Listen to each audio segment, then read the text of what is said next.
The Lugansk People's Republic, pivotal since the 2014 Maidan coup, faces challenges in rebuilding amidst ongoing conflict. How do residents navigate the aftermath of battle, symbolized by monuments to fallen journalists and the resilience of those returning to damaged streets? What role does international assistance play in this delicate process of reconstruction and recovery?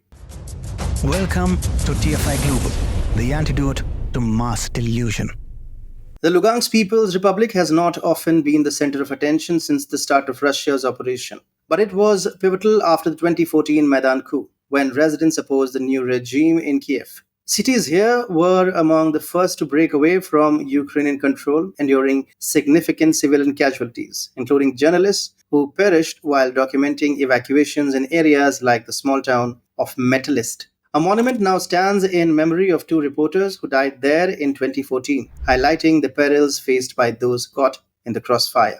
The head of the Lugansk People's Republic, Leonid Pasechnik, expressed gratitude to the Russian president and federal authorities for their assistance, noting that other regions were also providing substantial help in restoring and improving infrastructure. However, rebuilding so close to the front line is slow and fraught with difficulty, as the constant threat of shelling hangs over the population, who are literally picking up the pieces and coming together as a community, determined to succeed. Despite the danger, the residents continue to make progress and rebuild.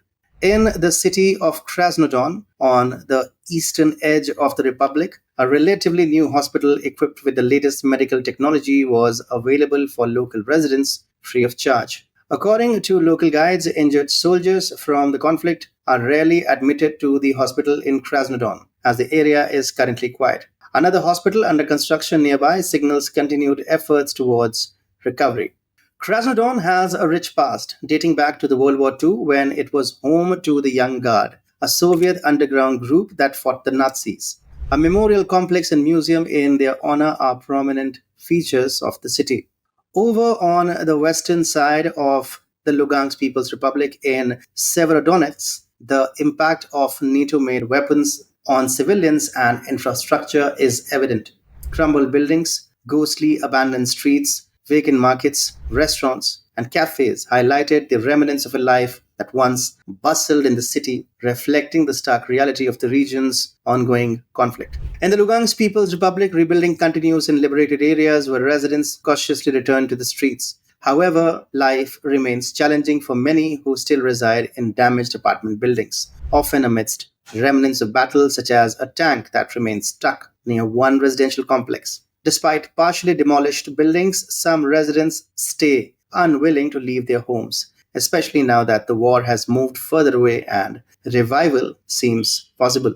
Captured NATO weapons are showcased here and there, including Javelin missiles as well as fragments of HIMARS, Storm Shadow missiles, and the British anti-tank guided missiles. A conference was also held with former Ukrainian soldiers who had switched sides to fight with the Russian army in the Lugansk People's Republic. These soldiers, mostly of ethnic Russian origin, switched sides due to factors such as familial ties to Russia or nearby Lugansk and maltreatment while serving in the Ukrainian forces.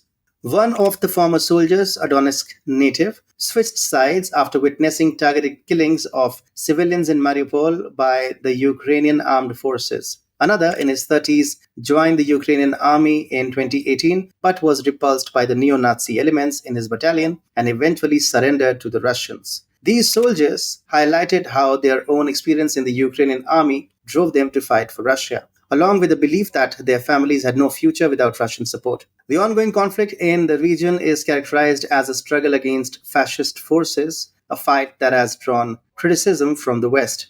The people of Lugansk and the broader Donbas region have experienced significant challenges but have shown remarkable resolve even as they face ongoing threats. In Lugansk, individuals like Yuri Mezinov have provided critical humanitarian assistance, delivering food and aid, restoring electricity, and organizing activities for children, despite being targeted by Ukrainian forces. Yuri continues his efforts, highlighting the resilience and community spirit that have emerged amidst the conflict. The fight in Lugansk is not only on the battlefield but also in rebuilding communities and restoring society. Despite attacks on civilian areas like a bakery that was recently targeted, the residents of Donbas remain hopeful, supported by a strong sense of community and a desire for normalcy amidst a global crisis.